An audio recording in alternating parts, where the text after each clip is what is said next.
And as we count down to the big event, which is this Thursday, much of the focus is on the quarterbacks. Why not? They're pretty people, and they're the star of the show and all that. And I have learned from doing this over the years that if you spend too much time talking about offensive linemen and defensive backs and players like that, nobody wants to hear that. People want to hear about quarterbacks. They occasionally receivers. We did a monologue last week about Jerry Jeudy, for example, of Alabama. So those are some things that get attention. But normally you can't go wrong with talking about quarterbacks. And I bring this up with Joe Burrow, projected to be the number one pick, Tua Tagovailoa, the consensus second quarterback in this draft as far as just raw ability is concerned. A couple of Southeastern Conference guys, Southern Fried Football. Well, another name is creating some buzz just days before the draft, and that would be Oregon quarterback Justin Herbert. Now, Herbert has been projected as one of the top quarterbacks, a first-round pick, a top 15, possibly top 10 pick, depending on which mock draft, which football wonk you listen to. And have you heard the latest? I don't know if you've heard the latest, maybe not. An anonymous scout telling The Athletic that the Oregon quarterback is, quote, the safest signal caller available. Say what? Now, this mystery person speaking behind a paywall based this on Tagovailoa's surgically repaired hip and all his other ailments. He also talked about the fact that Joe Burrow only had a limited amount of playing time at LSU, and he didn't play much at Ohio State. So this guy was singing the praises of the Oregon quarterback, Justin Herbert.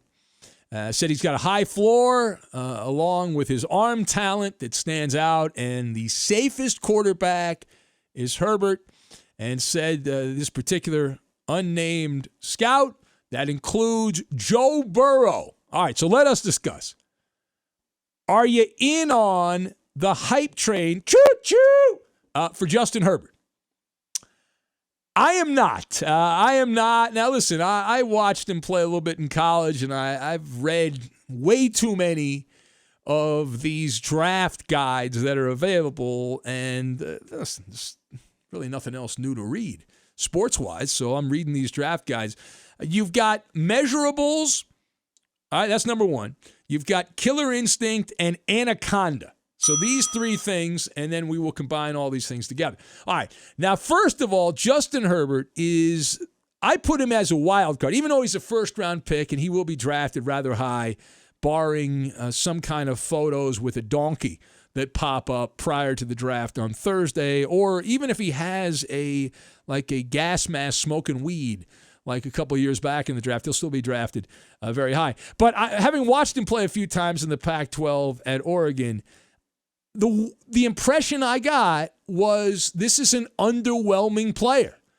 And you say, well, just because that's what he was in college doesn't mean that's what he's going to be in the NFL. And that's true. I understand that counter-argument, and there have been plenty of examples. Tom Brady was not overly impressive at Michigan, and he's the greatest of them all in terms of the NFL. So there are examples. There's other examples as well. But Herbert, he had his moments. Statistically, he was a fine quarterback for the Ducks. But I never got the vibe that this guy was a future NFL star. I never got that vibe. And I understand that scouts are all about the meat and potatoes, right? You ever talk to these people or you've heard them interviewed on radio shows like this, they have a certain mold. There's a prototypical quarterback, a type they look for. Justin Herbert is right out of central casting. What I mean by that is in terms of the measurables, man, is that exciting, right? He checks almost all of the key boxes, and they are slobber, all over this guy.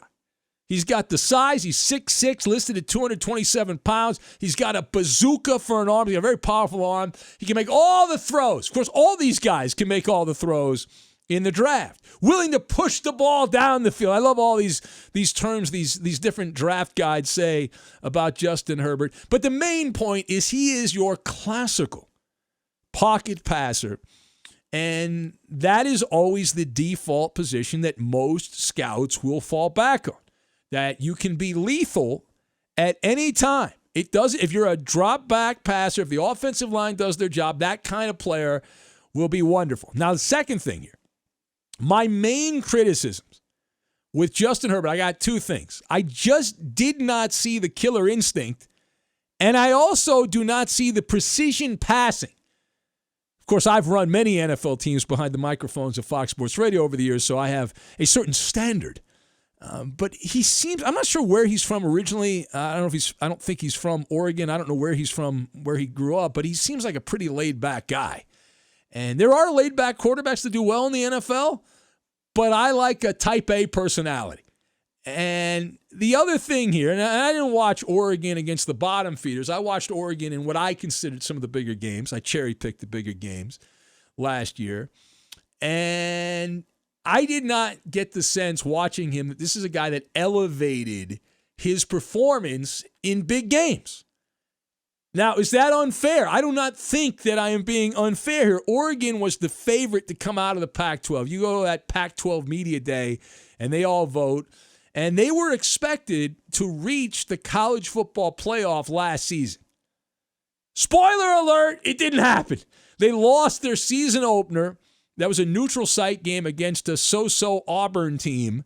And then after that, the Ducks won 9 straight games, including they won their first 7 games inside the Pac-12. So you're rolling along. 9 straight wins after losing to Auburn. And you're like, hey, we still got a chance. But I flash back to that loss to the Auburn Tigers because in that game, if I remember correctly, Herbert threw the ball out of the back of the end zone in a key spot in that game. And then, so let's get to the point here. So the 9-game winning streak, they play Arizona State. Herm Edwards, you play to win the game. Herm Edwards, that guy, and Arizona State, and they stumbled. It was a disaster in that game. Now, in the game, if you look at the box score and you just read the box score, you say, wow, listen, Justin Herbert had 300 yards passing. He had a couple of touchdowns. On the surface, he was not the reason they lost. But you got to dig a little deeper. He also had 2 interceptions against the Sun Devils, and that Arizona State team had lost 4 straight. They were reeling coming into that game, and then Herbert could not dominate and didn't will them to win. He was shaky in that game. Out of all the top quarterbacks in this 2019/2020 combination, 2019 college football, 2020 draft, out of all the quarterbacks in this class, Justin Herbert posted the highest rate of attempts resulting in incompletions that were his fault. Now, I am not the one that came up with this stat. The nerds over at Pro Football Focus came up with that. But that's a pretty damning stat, if it's accurate, that of all the top QBs, and you throw them all into a basket here, and you've got Tua Tagovailoa, Joe Burrow, Herbert, and Jordan Love, it was Herbert at Oregon who had the most incompletions that were his fault, that he effed up, that he screwed up on.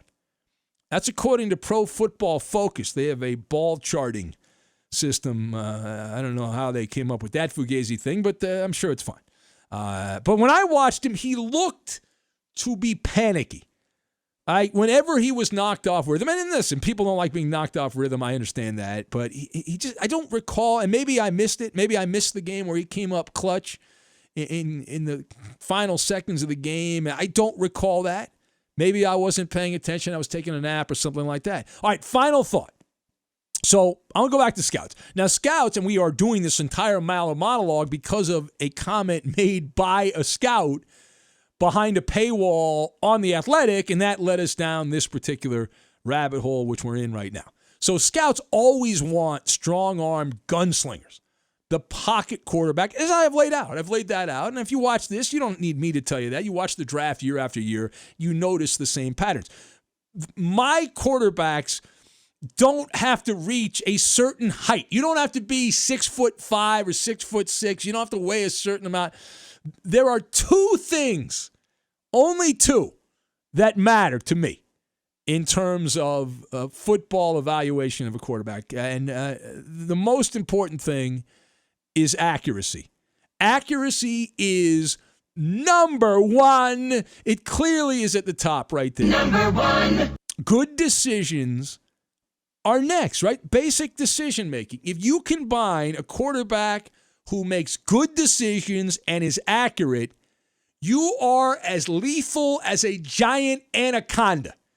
Do you understand that? The NFL, as the line goes, is not exactly a pillow fight. Now, I have Joe Burrow as the number one guy. I think the Bengals aren't going to F this up. They're going to take Joe Burrow. He's the guy who, what did he complete? 76% of his passes for the LSU Bengal Tigers last year. He's the most accurate.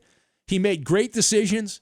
Hadn't played that much, but I'm okay with that. Less hits on Joe Burrow. He is a master of both the touch pass, the lob pass, which are roughly 85% of the throws. The scouts love the bazooka that throws it down the field. They can't get enough of that. But I'm telling you, most of the passes are these little dink and dunk passes. That's most of it. Now, you got to be able to throw the ball down the field also. You need some of that as well. You got to mix it up. But Burrow is the guy, and when I watched Justin Herbert play at Oregon, I did not notice his ability to throw touch passes.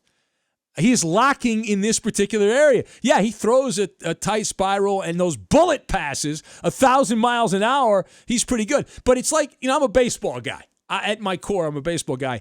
And in baseball parlance, if you were to describe Justin Herbert, he has a great fastball. He throws about 99, 100 miles an hour consistently. He's got no off-speed pitch. When I watched him, that's what I noticed. Right? Lack of clutch gene and whatever cliche you want to use on that. But there's no way you can get by in the NFL when you're only throwing bullets. You got to throw the short passes. And I have not seen Herbert have the ability to do that, at least at the college level. Is he going to learn that in the NFL? Well, we will find out.